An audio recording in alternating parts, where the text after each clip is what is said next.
Isang magandang araw mga kaibigan! Narito na naman po si Shenshen TV na magbabahagi sa inyo tungkol sa kwento ng pag-ibig. Pero kung bago ka pa lamang sa aking YouTube channel, paki-like lang po ng ating video, paki-click na rin ang subscribe button at ganun din ang bell icon para lagi kayong updated sa mga paparating ko pang mga uploads. Ang ikatlong kabanata. Tuwing nakikita kita, lagi ka na lang nakasimangot. Nag-angat ng tingin si Bianca kay Saike. Bakit nandito ka? Tanong niya rito, na makalapit ito sa mesang inuukupan niya sa espada. Bakit? Wala ba ang mga gwapo rito? Nakangiting tanong nito, saka umupo sa silyang nasa harap niya at nangalumbaba. Tinitignan nito ang librong binabasa niya. Maya-maya ay pigil ang ngiting tumingin ito sa kanya. Bakit nagme-memorize ka pa? Na mga buto ng palaka. Hindi pa ba tapos ang exam nyo? Tanong nito sa kawalang sabi-sabing dinampot ang nachos niya na para bang close sila. Hindi makapaniwalang napatingin siya rito. Napailing siya nang inisihan siya nito. Dinedevelop ko lang yung term memory ko, sagot niya. Tumango lang ito at muling kumuha ng nacho sa plato niya. Tumaas ang isang kilay niya. Bakit ka ba kumukuha ng nachos ko? Masama rin yung basta-basta ka na lamang kumukuha ng hindi sa'yo. Pag nanakaw yun, pwede kitang idemanda dahil doon. Natigil sa ere ang kamay nito, nakukuha sana uli ng nachos niya. Tumaas ang isang kilay nito at tinitigan siya. Kumibot ang mga labi nito hanggang sa gumuhit ang isang ngiti roon. May matinong tao na nagdedemanda dahil lang nakikishare ang isang gwapong binata sa nachos niya. Ang pagkakaintindi ko sa tinatawag na sharing yung inaalok muna ng may-ari ang pagkain niya. Hindi yung magugulat na lamang siya na may isang taong bigla na lamang kumukuha ng nachos niya. Tinitigan niya ito.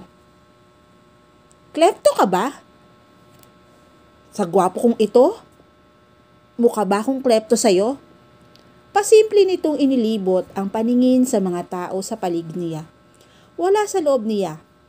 Naginaya niya ito at nakita niyang napapasulyap sa direksyon nila ang mga customer ng espada na karamihan ay mga babae at estudyante. Tignan mo, ang daming naiinggit sa'yo dahil kasama mo ko. Itinirik niya ang mga mata. Kung i-convert ko sa baha ang kayabangan mo, nalunod na ako. Ang tindi, dinidilubyo ang utak ko. Tumawa ito. Wala sa sariling tinitigan niya ito, hindi ito singkit pero kapag tumatawa ito ay lumiliit ang mga mata nito. At animoy pati ang mga yon ay nakikitawa rin. Nayayabangan ka ba talaga sa akin? Maya-maya ay tanong ni Saik pagkatapos nitong magpatulala ng kababaihan sa pamamagitan lang ng simpleng tawa nito. Ano sa palagay mo? Balik tanong ni Bianca. Hindi ako mayabang. Naninibago lang. Saan ka naninibago? Nagkamot muna ito sa bato, bago ngumiti ng pilyo. Naninibago ako dahil may babaeng hindi ako sinasabihan ng gwapo at hindi rin hinihingi ang number ko. Tumaas ang isang kilay niya. Kasalanan bang hindi ka masyadong gwapo sa paningin ko? Napangiti siya nang umasim ang mukha nito. At isa pa, matino akong tao. Kaya hindi ako humihingi ng number ng kung sino-sino lang. Tila may kung ano na namang pumasok sa isip nito dahil mula sa pag-asim ng mukha nito ay bumalik ang kislap sa mga mata nito. Talaga? Matino ka sa lagay na yan? Ngali-ngali niyang pitikin ang tungki ng ilong nito kung hindi lang siya nakapagpigil. Inirapan na lamang niya ito. Alam mo, ang cute mo. Maya-maya, ay sabi ni Syke. Napatingin siya rito na magtama ang mga mata nila ay nag-peace sign ito. Joke lang. Tumaas ang isang kilay niya. Alin ang joke? Yung sinabi kong cute ka?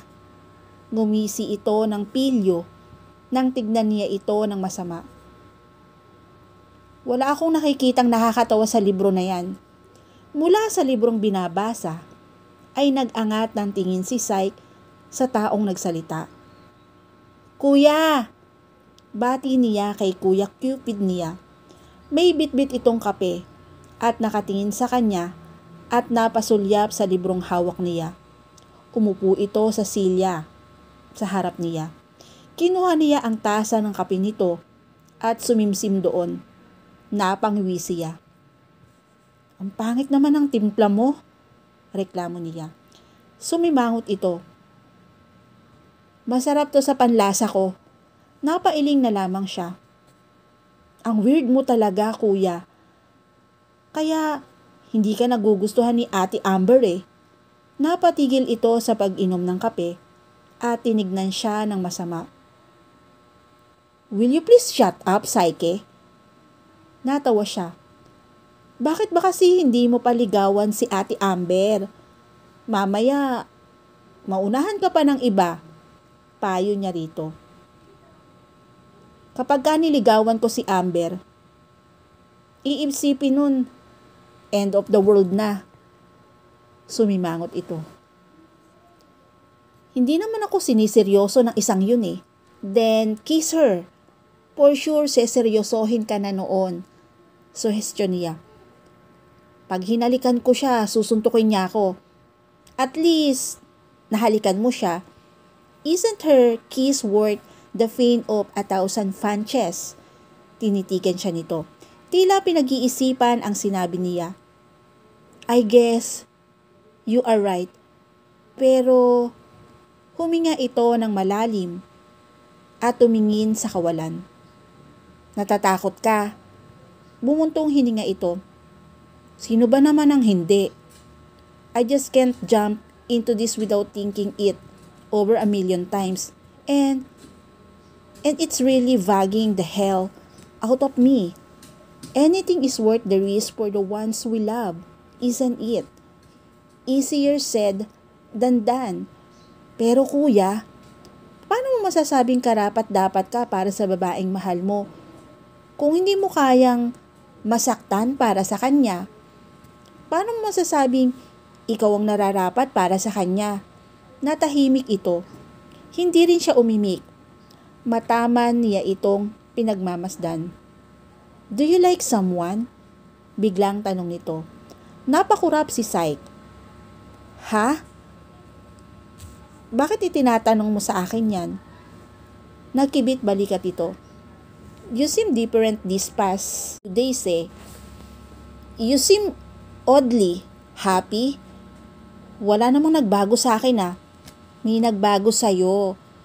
Unang-una, doon sa pagiging corny mo, napakamot siya sa batok niya.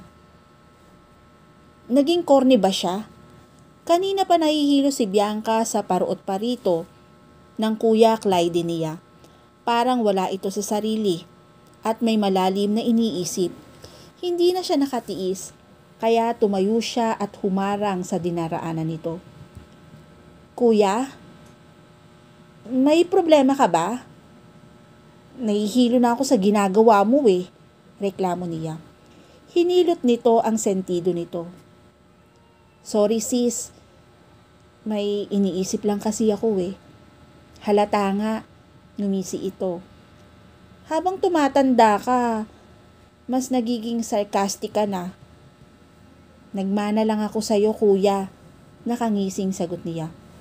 At ako pa talaga ang sinisi mo ha? Ginulo nito ang buhok niya. Tinampal niya ang kamay nito. Ano ba kuya? Nagugulo ang buhok ko. Inakbayan siya nito. May boyfriend ka na ba? Kumunot ang noo niya. Bakit? Pwede na ba akong mag-boyfriend? Saglit na napaisip ang kuya niya. Depende. Depende saan? Depende kung papasa siya sa requirements ko. Ano naman ang requirements mo? Dapat hindi siya nalalayo sa kagwapuhan ko. Natawa si Bianca at napailing nang bigla siyang may naalala sa kayabangan ng kuya niya. Hindi naman talaga mayabang ang kuya niya. Madaldal lang ito, lalo na kapag silang dalawa ang magkasama. Parang si Syke, mukha itong isnab noong una. Pero kalaunan ay nagiging mapang-inis na rin. Bakit ba niya iniisip si Syke? Hindi ka naman siguro natulala sa kagwapuhan ko, hindi ba? Untag ni Kuya Clyde. Napakurap siya. May sinabi ka, kuya? Bumuntong hininga ito. Sino ba kasing iniisip mo? Wala. Pagsisinungaling niya. You are thinking mapagay, ano? Hindi ah. The more you deny it, the more sure I am that it's true. Naningkit ang mga mata nito. Who's this guy? Itinirik niya ang mga mata at humakbang palayo rito. Wala nga, kuya. Pagkatapos ay kumaway siya rito at naglakad palayo. Hindi ako naniniwala sa iyo ha. Habol nito. Tumigil siya sa paglalakad at nilingon ito saka nagbelat dito.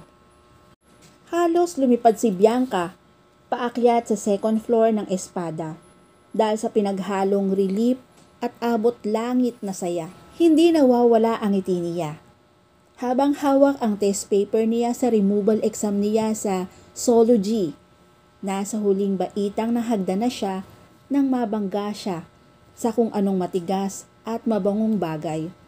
Gusot ang ilong na hinimas niya ang nasaktang noo at tiningala ang nabangga niya. Lalong nagusot ang ilong niya nang mamukhaan niya si Syke ang mabungaran niya. Ipinilig nito ang ulo nito at tinitigan siya. You are blushing, komento nito. Napahawak siya sa pisngi niya. I'm not blushing. Napagod lang ako sa takatatakbo. I see. Bumaba ang tingin nito sa papel na hawak niya. Syke, I passed my removal exam. Masayang pagbabalita niya rito nang maalala niya ang dahilan kung bakit siya masaya. Nginitian pa niya ito ng matamis. Saglit itong hindi nakaimik at mataman lang na pinagmasdan. Pabirong hinampas niya ang balikan nito. Syke! Pukaw niya. Kumurap ito. Ha? Natuwa siya. Bakit ka natulala? Umawang ang mga labi nito at tila naghahanap ng sasabihin. Pagkatapos ay nagkamot ito sa batok at ngumiti ng pilyo. Sa akin na lang yon. Tumaas ang isang kilig niya. Tumawa lang ito. Napailing na lamang siya. Tumabi ka nga riyan at dadaan ako. Pero nanatili itong nakaharang sa daraanan niya. Humalikip-kip pa ito at tumaas sa isang sulok ng mga labi nang makita nito na unti-unti na siyang naiinis. Bigla ka na namang nagsusungit, wika ni Syke. At walang sabi-sabing pinisil ang pisngi niya. Feeling close ka talaga, sabi ni Bianca. Pagkatapos ay iningusan niya ito. Naiinis na humakbang siya paakyat sa hagdan. Pero dahil nakahara nga ito at nabangga siya sa katawan nito at nawalan siya ng balanse. Bago pa man niya maramdaman ang pagbagsak ng kawawang katawan niya sa sahig ng Espada, ay naramdaman niya ang paghapit ni Syke sa bewang niya. Careful, anas nito. Napangiwi siya. Sorry, ikaw kasi. Anong ako? Kasalanan mo naman talaga Humaharang ka sa daraanan ko. Binitawan niya ito at nakahalukip-kip na sumandal sa dingding. Ayoko na nga magsalita. Napatango siya. Good. Tinalikuran na niya ito at dumiretso sa favorite spot niya. Nabigla siya nang may humila ng upuan para sa kanya. Umupo siya. "Bakit nandito ka pa?" Tanong niya kay Syke na mabilis na inuko pa ang bakanting upuan na nasa harap ng kinuupuan niya. "Bigla akong nagutom." Sagot nito saka itinuon ng atensyon sa menu. Hindi makapaniwalang napatitig si Bianca rito at saka napailing. Hindi na siya nag-abalang tumingin pa sa menu dahil kahit tulog siya ay kaya niyang banggitin ang order niya nang walang palya. Pagkatapos kunin ng waiter ang order nila ay napansin niyang nakahalukip-kip si Syke sa upuan nito at nakapikit. Sinipa niya ang paa ni Syke para gisingin ito. Napakistot lang ito pero hindi ito dumilat. Uulitin sana niya ang pagsipa sa paa nito nang bigla itong nagsalita. "What do you want, Bianca?" "Wala. Gusto lang kitang sipain." "Sadista ka ba?" tanong nito.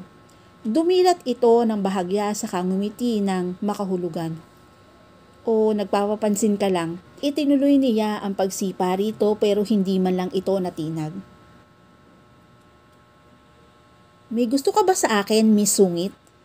Sumandal si Syke sa mesa palapit sa kanya. "Huwag ka mag-alala. Saniling na ako riyan." Wika nito saka nanunod yung ngumiti. Tinitigan niya ito sa mga mata at sumandalang din sa mesa. Ngumiti rin siya at ginawang mapang-akit ang tinig. Suntok na may kasamang flying kick. "Gusto mo?" Lumuwang ang pagkakangiti nito at hinagkan siya sa pisngi. "Ang sweet mo talaga." Ilang segundong nanlamig si Bianca dahil sa ginawa ni Syke. Maya-maya ay umakyat ang inis sa ulo niya kaya naramdaman niya ang pag-iinit ng mga pisngi niya. Samantalang ito ay tila nag-e-enjoy pa na iniinis siya. Pinaningkitan niya ito ng mga mata. "Susumbong kita sa kuya ko." Ngunit hindi yata umubra dito ang pananakot niya dahil umiling lang ito at humikab. Ang sarap talagang bugbugin. At dito na po natatapos ang chapter 3 ng aking kwento. Nawa po'y samahan niyo po akong muli sa susunod pang kabanata. Thank you for watching and God bless all.